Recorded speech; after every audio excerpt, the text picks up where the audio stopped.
Welcome to part 2 of the iMBrace GovernCore tutorial.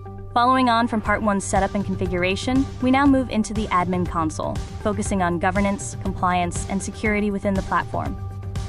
The Governance Admin Console overview provides full visibility into your system. This dashboard summarizes audit posture, token usage, and governance signals across departments and agents. The full audit trail provides traceability. You can track who did what, when, and why, and filter by department, severity, and event type to ensure complete accountability.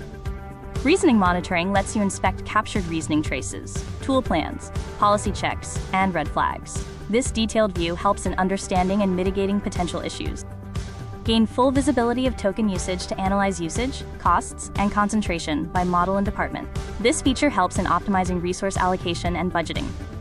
Team role-based access control allows you to manage department access, roles, and permissions across your enterprise AI governance plan easily. Connection monitoring provides insights into who connects what, inspect connectors, access levels, risk scores, and cross-boundary paths for comprehensive oversight.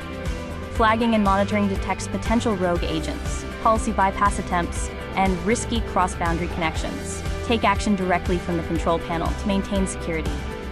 Start your growth with iMBrace. Scan the QR code to learn more, and follow us on Facebook, LinkedIn, and YouTube.